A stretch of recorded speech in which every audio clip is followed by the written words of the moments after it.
Hello, everyone, and welcome to TAG Tech Talks. I'm Larry Williams, President and CEO of TAG, and I'm pleased to bring you another edition of this podcast featuring our technology community's best and brightest leaders. This podcast is all about showcasing what makes Georgia the number one place to do business, and it's about bringing to you the stories of how our technology community and our TAG members are driving innovation.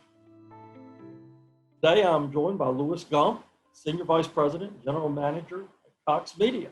Welcome, Louis. Thanks, Larry. Great to be here. We're going to go into a questions really about what you're doing at Cox now and what really is what you're doing to drive innovation. So, Louis, would you please introduce yourself? Larry, thank you for having me today. It is great to be among this group of really impressive people as we're looking around the landscape of people who are leading innovation in Georgia. I am Louis Gump. I'm Senior Vice President and General Manager of Cox Media. Cox Media is the advertising division of Cox Communications based here in Atlanta.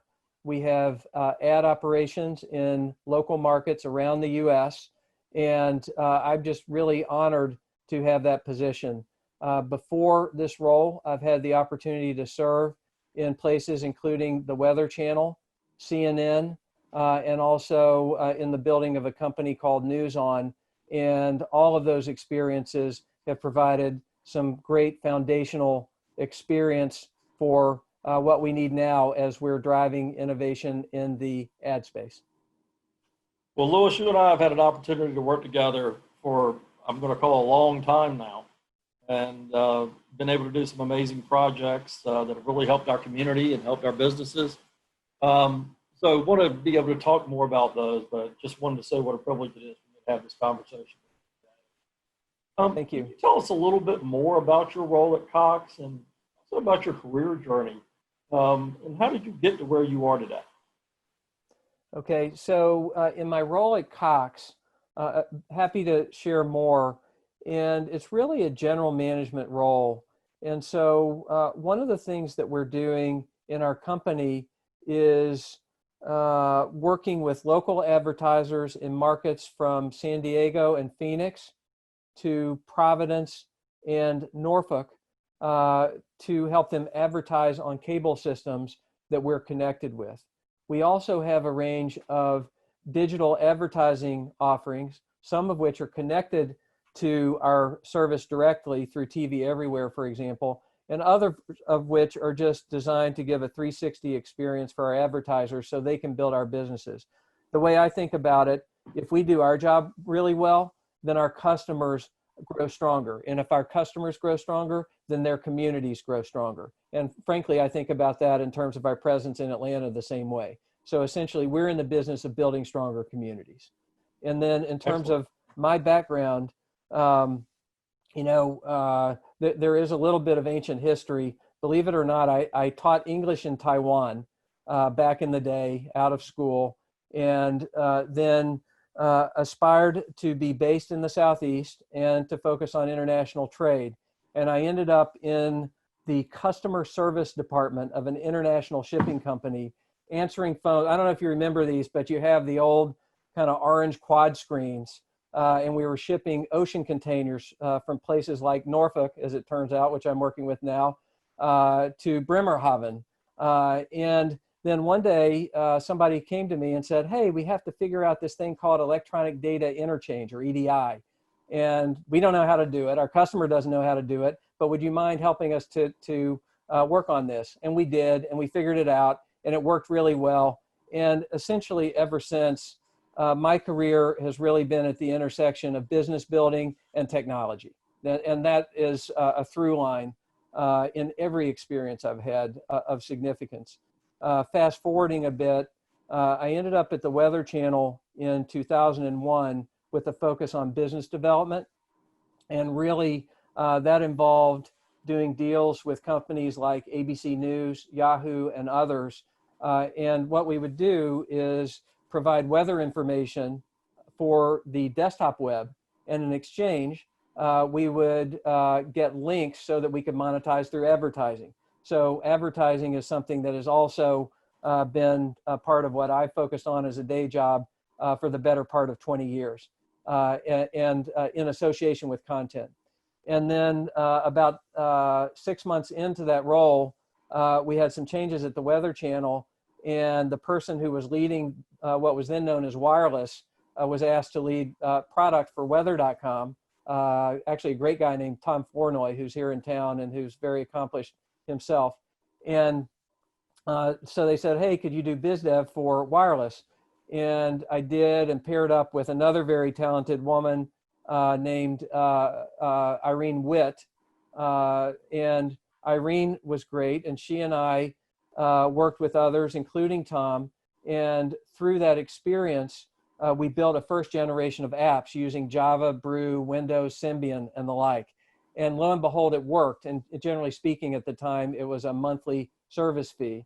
And so then we said, hey, let's build some video for the Weather Channel. We realized that we needed to overhaul the digital video infrastructure there, and worked with a very talented and large team to do that. And then we had another revenue stream with video. And then advertising came back around in 2005, 2006. I remember the first ad we ran was in December of 2005 on a mobile device in kind of the modern era for the Weather Channel with American Express. And it was a non-clickable French fry ad. And then in February of 2006, we had a clickable ad, which was a big innovation. You could actually click on it and go to a destination page or a landing page for Aruba tourism. And then from those very meager beginnings came a driving force in the growth of the Weather Channel over the next several years. It grew very rapidly. And then the family that owned the company, the Batten, sold it in 2008. And about that time, we had accomplished a lot of what we set out to do. I'd been very active in the Mobile Marketing Association in the US and globally, which was quite interesting, where a bunch of us working together across companies created a large portion of the modern mobile marketing ecosystem, especially for mobile advertising. We had a code of conduct for text messaging. We had ad guidelines. We created these things. And one of the lessons there was when you work together across companies in appropriate ways, you can help to shape an ecosystem that's safe for consumers and healthy for businesses. And so I fundamentally believe that for those of us in leadership positions, we have an opportunity simultaneously to build our companies, but also build healthy ecosystems. And that's one of the fundamental ways that I look at the world. It's one of the reasons, Larry, that you and I got introduced. And so, we eventually, when I was at CNN, we built up the Atlanta Mobility Task Force. That was so energizing. We accomplished a lot along the way and had, an impressive group. We put the Weather Channel before I moved over there on the map, launching the Weather Channel's first iPhone app and their first Android app. And then at CNN, I worked with a really talented team, and we launched CNN's first iPhone app, first Android app, and an industry influencing iPad app, which really shaped some of the ways that we think about a tablet experience as opposed to mobile. One of the learnings there was just because you do it on TV doesn't mean you do it the same way on a phone. And just because you do it on a phone or a desktop some way doesn't mean you do the same on a tablet. And so thinking about customized client experiences is critically important. And then from there, we found ways to monetize very effectively over time. And then lastly, going through this journey before Cox Media, I had a strong driving desire to lead a small company and be an entrepreneur. And I had a chance to do that twice, once with a company called LSN Mobile here in Atlanta. We had a transaction with Raycom Media. Raycom had invested in a company along with Cox Media Group, and that turned into NewsOn, where we really created a valuable source for local news nationwide. So I find myself, Larry, to be one of the luckiest people in the media business. I live in Atlanta by choice. We have a tremendous community here. And at this point, one of my goals is to work with the team at Cox to build the strongest possible business we can be and help people become who it is they want to be collectively. And the second one is to give back to this community that has been so great for the companies I've been a part of. Well, Louis, you continue to be a great contributor, and I love the story about, you were talking about TV, TV everywhere, right? That the line, and it was this idea that it had to be the same experience on every device. That's part of the evolution of the thinking and the learning as we learn about technology, the capabilities, but then also the user experience and also the user. And you've always been in a position to drive business and revenue and with the needs of using technology.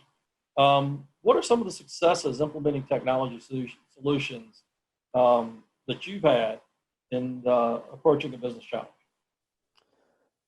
Well, the first thing that I would say is that all of my successes are team successes. And I think this observation will be shared with a lot of people who have experience implementing technologies. I'll be happy to kind of point to a handful. However, there are just so many steps along the way. Sometimes you have huge leaps, and sometimes it's the smaller steps. One of the huge leaps was at the Weather Channel when we not just launched an iPhone app, but we also launched an Android app within 2 or 3 months in the fall of 2008. And the way this worked is that we had an internal development team and operations team that was very talented, along with product and marketing, et cetera. We pulled everybody together and we said, we have the resources to launch one app and only one app. Yet we were very intent on the Weather Channel leading in the mobile space. And so we had to get creative. We had many conversations and eventually decided that we could hire an external team to develop one of the apps and internal to do the other. And we can build these on common infrastructure with very similar graphical treatments. And so we wanted consistency across the phones, but we were building in different native environments. And that was one of the biggest pushes I've ever been involved in. And what ended up happening is that we built apps that quickly became among the top 5 most used apps in the world. And that was such a gratifying experience in innovation with the application of technology, and talented people have continued that tradition long since. Another one I would point to is, and this one's a little broader, is the overhaul of the video infrastructure at the Weather Channel in the early 2000s. The reason I want to mention this one is because we quickly realized that building a mobile video product wasn't so much about mobile, it was about the Weather Channel brand and finding new ways for people to experience it.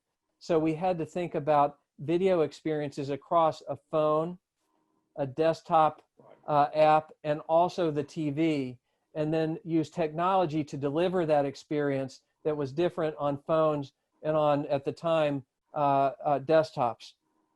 And then lastly, one of the things that I'd like to point to, and this is at CNN, we had to build a TV everywhere experience that would work in the US, but also took into account international standards and needs. And TV everywhere, for anyone who isn't intimately familiar with how this works, it's basically saying, hey, if you can get a certain TV signal on a traditional TV, then how do we make that experience available on a mobile device while you're on the go, even if it's part of a subscription? And so there were some very complicated needs there to make sure that you could do what we called authentication, basically with a login, and then try to make that as easy as possible. And so this is where we saw the intersection truly of the TV experience, the digital platforms, and trying to make sure that they were as seamless as possible across those platforms. And I got to tell you, and for many of us who experienced that, there's a crawl, walk, run to that. The first ones were pretty clunky. The second ones got better, and so there was continuous innovation there. And by the end of it, if you look at where we are today, and by the way, Cox Media monetizes some of these experiences today, we're able to have a video experience as opposed to a single platform experience where the platform is secondary. And frankly, we're standing on the shoulders of many, many people who have helped this to happen over the last about 10 years. You mentioned teamwork from the onset of that question, and I know that's truly your spirit and how you approach business and a lot of things. How are you maintaining and building an innovation culture at? Well, a couple of building blocks are principles and people. And so I'll start right there. And as straightforward as those are, the implementation of them, you can get 80% there with those two things. I just can't help but refer back to the foundational experiences at the Weather Channel and CNN, and not to underestimate the importance of others along the way. But, coming in, I worked with great companies to start with and leaders who taught me. And so I owe them all a debt of gratitude. It became clear to me that culture is huge. There's the old Peter Drucker quote, culture eats strategy for lunch. Right. By the way, I'm a huge believer in a strong strategy. And every time we've had a big success with teams I've worked with, we've had explicit strategic plans and intent. However, it starts with principles. And for me, there are three. Number one is do the right thing. The second one is serve our customers. And the third one is move forward. And everything we do, and I mean everything of significance, is connected to those three from where I sit. And do the right thing, in some respects, seems like a pretty, a thing that's easy to take for granted. I'm here to tell you, over the years, I've seen some times where some people didn't operate along those lines, and almost always for the worse. And that starts with truth telling and promise keeping, but it also goes to how we treat each other, how we interact. Have we aligned our principles together and that sort of thing? And then serve our customers, especially in the technology world. It's easy to forget that. It's easy to get caught up in the next generation of a technology or internal, silos, and one group wants one thing and one group wants another. And when we orient ourselves around serving our customers, that is a North Star that often produces great results. And I will say that sometimes this is listening to customers, and sometimes this is using our knowledge to anticipate what customers want, even if they haven't said it yet. Both are true. And then the last one, move forward. It's really interesting in media in particular. Our industry isn't always known as the most innovative one out there. On the other hand, if you look at the innovation that's happened, and let's take a long view. Let's say radio, and then broadcast TV, and then cable TV, and then you have the arrival of the internet, and then the desktop web, and then mobile devices, and you can go on and, arguably artificial intelligence and on and on. But if you look at that, the media industry has been one of the most innovative industry in the history of our country, and one of the most influential. And yet sometimes we get caught up in whatever we did in the last generation of stuff. And so one of the principles that I try to underscore for our teams is, let's look forward. Let's learn from the past. Let's not repeat preventable mistakes, but let's always be oriented towards moving forward. And when we combine those three things together, those are just a huge foundational element to work on. As it relates to people, we talk about leveraging differences. We talk about bringing people together who are among the best in the world at what they do. That's the only way I've seen world-class teams really come together to accomplish world-class results. And so we're looking for the best and the brightest in the teams that I've worked with. We're looking for people who are complementary but different. We want to simultaneously encourage great collaboration, but also active articulation of differences. I love to have and welcome in a respectful way a conflict, frankly, because there are too many things we haven't figured out yet for us all to agree. And so we want to have a percolating environment of ideas, ideally a meritocracy of ideas, but a welcomeness, a welcome to a diversity of thought. And it's not just diversity of thought, it's also inclusion of people from different backgrounds. And that can mean, gender, that can mean race, and ethnicity. That can mean sexual orientation. That can mean country that you're from. That can mean discipline that you're from. But when we get people who look at the world in different ways, but are able to bring their best talents together, that's when the magic happens. You know, that's interesting, and let's dive into that just a little bit more. Louis, I've known you. You've always been not just a proponent, but a leader and um, implementer of diversity and inclusion. So someone who's really put their money where their mouth is, and held other people and yourself accountable. So I commend you for that. You know, one thing about digital media and entertainment in the broadest sense, in a lot of ways, it has led in diversity. It's been an industry that I think continues to be at the forefront. Still a lot of work to do, of course. But how does this continue to evolve and provide strength into this industry? And how can it be a shining example to others? Yeah, thanks for asking on that. I think that the media industry has a tremendous role to play in walking the talk as it relates to diversity and inclusion. I've even heard people lately say, hey, reverse the order, talk about inclusion and diversity, because inclusion is really the shining star in some ways. And so I think this idea of inside our businesses,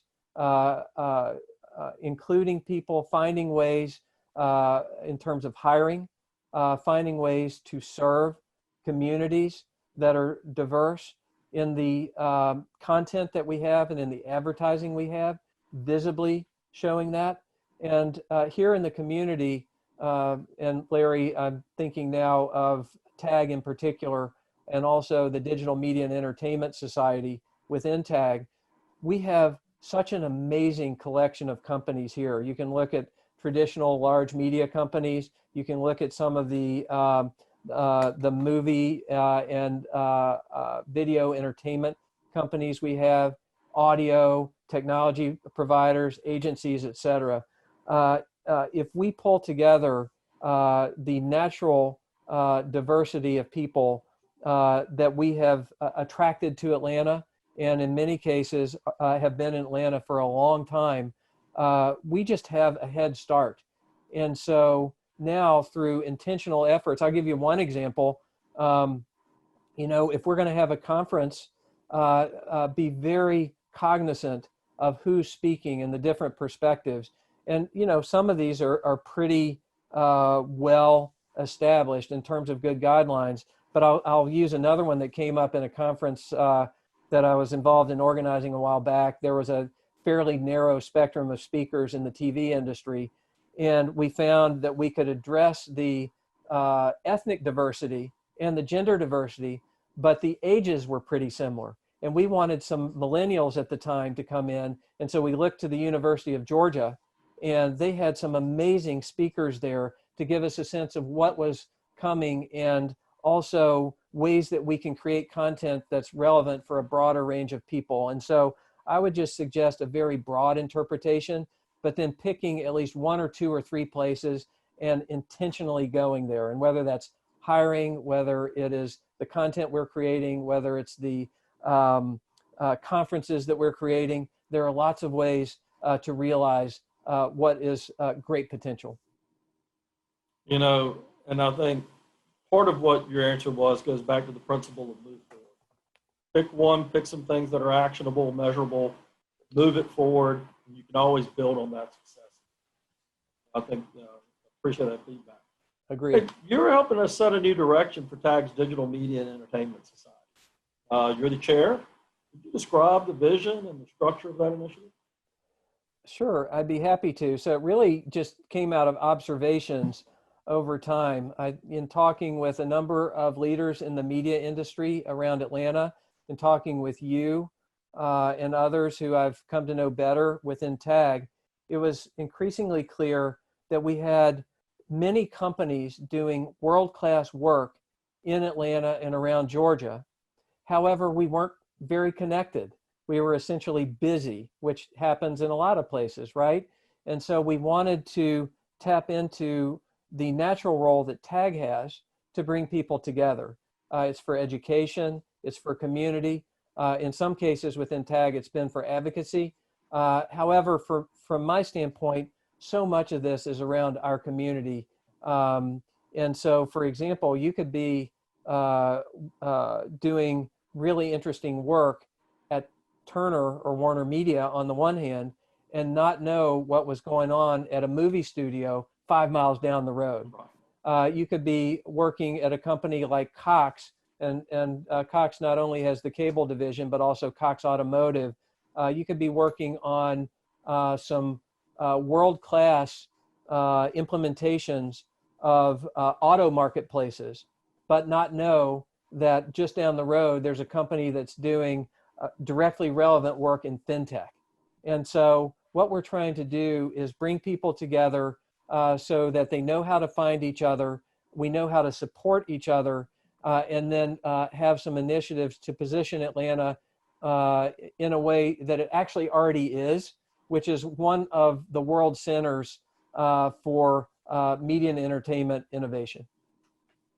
It really is a global, it is a global hub. And it's interesting, if we think about digital media and entertainment in the United States, I mean, landscape, it's New York, LA, and Atlanta. I mean, those are the top three. And I think you remember we had a presentation from Brian Millsap, the CEO of one of the studios.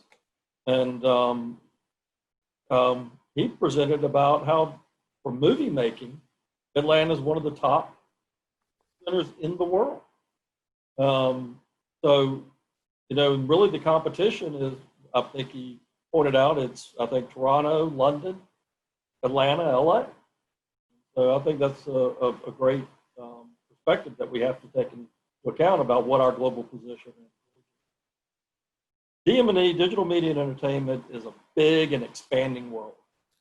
We start to put more things in it. It can include media, movies, television, on demand, gaming, video games.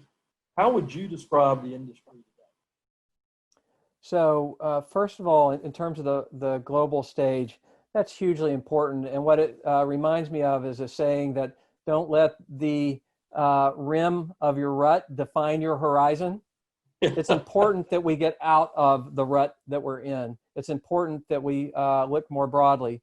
And frankly, thinking back to the presentation that you referred to, in some respects, Atlanta is viewed on a level with Toronto and London, for example, as opposed to in comparison to New York or LA in some respects, in terms of one of the best places in the world.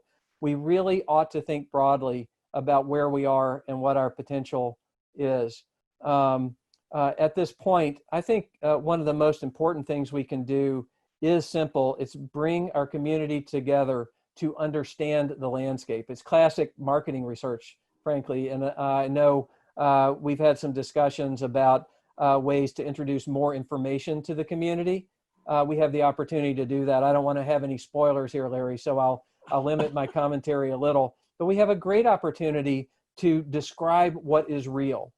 And then secondly, to imagine what could be. What if we started bringing certain groups of people together who are already here to build a stronger community, to create new content, to create new technology and tools, so that we further advance not only this community, but also the global media environment.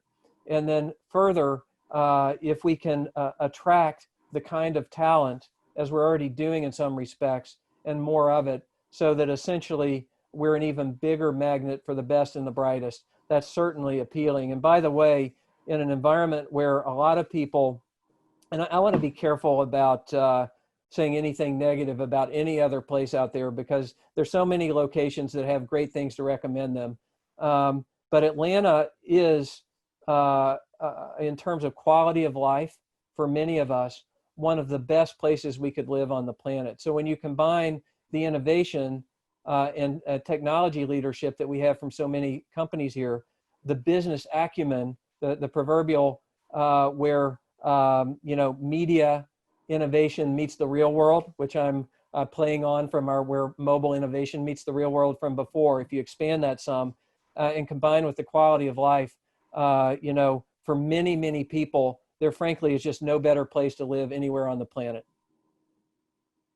Love that. And I loved your quote in your entering into this, and I think I got it. Don't let the rim of your rut today define your horizon for tomorrow. Right. I think that's very close, Yeah. one way or the other. All right. Hey, obviously we're living in interesting times, as we all say today. And so how did the pandemic shine a light on some of the risks? And what changes and what acceleration do you see in the digital media? So, as with so many people and so many companies, we've been profoundly affected by COVID. And this change happened really fast. One of the first changes was that we had an entire company that was largely oriented around in-person meetings and workspaces working virtually. And as simple as that is, it has provided so many needs and some opportunities along the way. Secondly, I don't want to underestimate the impact and disruption and concern and worry that this has caused. It's caused us to pay a lot of attention to trying to make sure to support our team members as we're all navigating through this. Sometimes it's medical concerns, the most obvious ones. Sometimes it is, isolation. There are people who aren't in contact with people the same way we have been before. Right now, there's a huge concern related to families who have kids who are going back to school. And this goes all the way from elementary school to grad school. In elementary school, it's like, how does a person work when they have to watch after someone with crayons in the next room? When you look at elementary and middle school, there's increasing levels of independence. When you look at college and grad school, all of a sudden you have people who are out of the nest flying back, and the interactions that causes and the disruption. So tremendous, personal impact. When we look at the work environment, which is inextricably connected to those things, we can't separate them. But when we go to the work environment, I think some of the ways that we work have changed for good. I think that we're going to have increasing openness to teleworking. I'd like to go back to that in a minute. I also think in the media world, we've seen acceleration of between months and years in the adoption of digital technologies. And that can be all the way from the way people are watching video on different devices, all the way to teleconferencing and acceptable ways to get things done in our current environment. I do, there's so much to say on this. I do want to acknowledge that I think virtual working does have its limitations.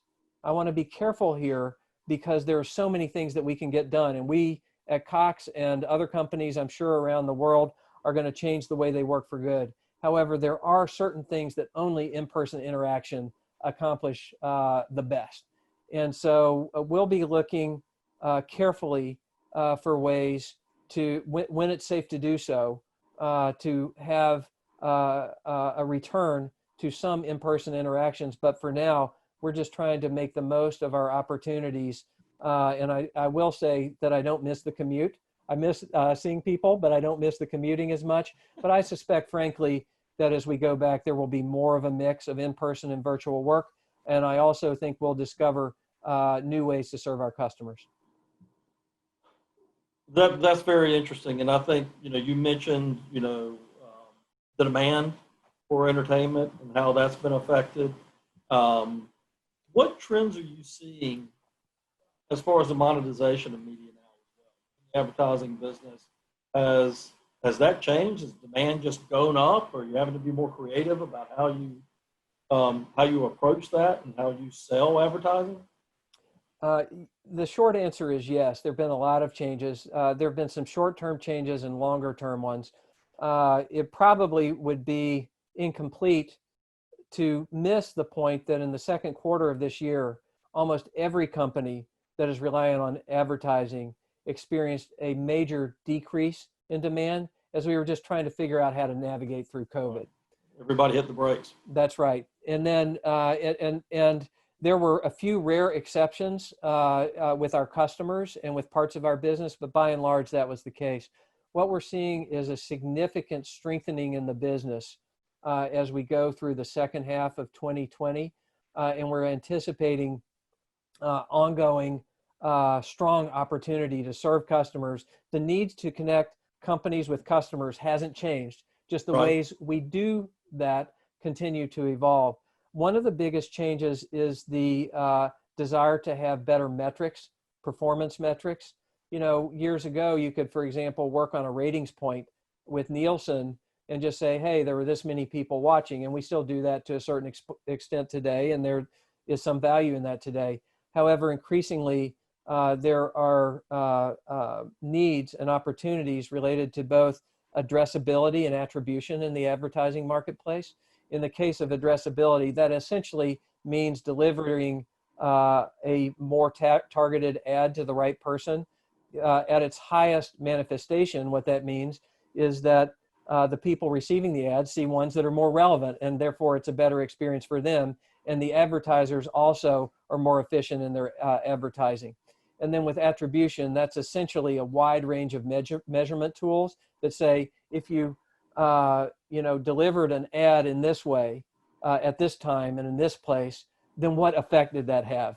And whereas there's the old Wanamaker quote, I know half of my advertising is working, I just don't know which half, which has been a long time observation in our advertising world. Increasingly, it's able to know which half. Excellent. All right, we'll move into the part of asking you to look into your crystal ball. Look into your crystal ball, Louis, and tell us, what are the key global trends in digital media and entertainment? All right, so this could be a long list. I'll try to pick just a small handful. Let's talk megatrends then. That's right. One of the megatrends is the fragmentation of media and the personalization of media. So different people can get what they want, where they want, the way they want it. And it's been widely observed in some places that even though we've seen a lot of change, this is in some respects a golden age for video. And so it's a tremendously positive advance in terms of helping people see the things that are meaningful to them, educate them, and otherwise meet their needs.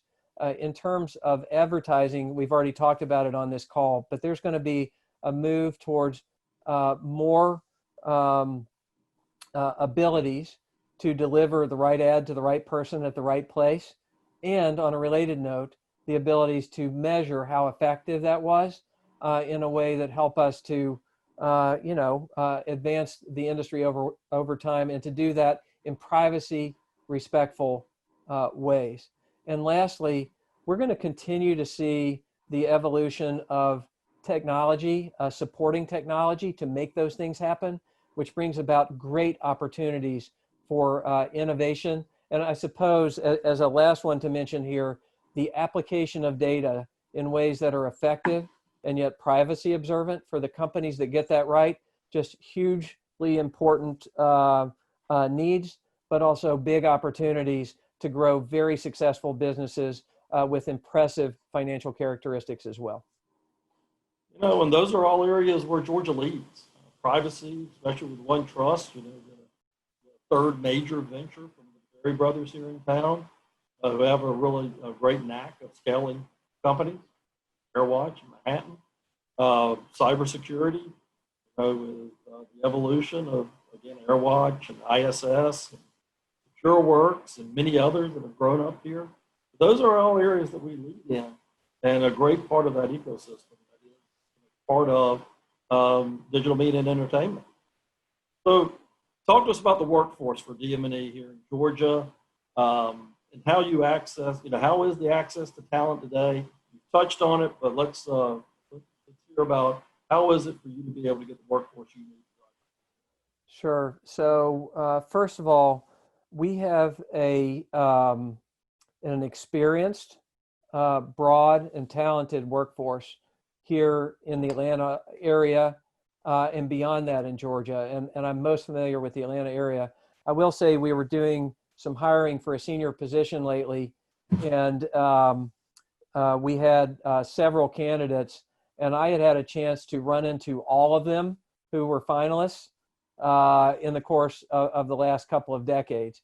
And so in some respects, when you're in the community for a while, you start to see some of the best and the brightest congregate together in individual areas of expertise.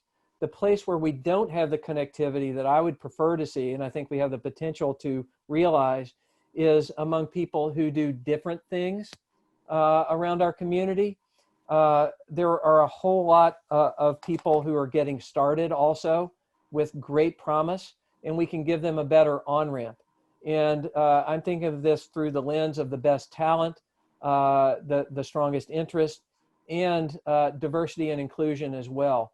How can we help to tap into a workforce that fully represents the demographics of our community? And with that in mind, I think we have a lot to offer here. I also think that we'll continue to see an influx of companies as they're looking for places to either start or relocate. I think Atlanta is one of the best places in the world for that. And I think one of the reasons is because of the talent base that we have. There have been a lot of changes. There have been mergers and acquisitions. Some have worked to our favor. Some actually have freed some people up to be available. And so the net effect is that we have a very dynamic community with some amazing talent. And that makes me, looking at where Cox Media is going and some of the other Cox businesses, that makes me very optimistic for our workforce of the future. Louis, this has been a great conversation. I can't thank you enough for taking some time out. So I just want to thank everyone for joining us for this edition of TAG Tech Talks.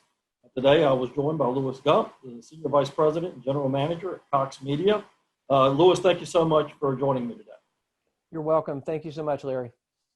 I'm Larry Williams, President and CEO of the Technology Association of Georgia.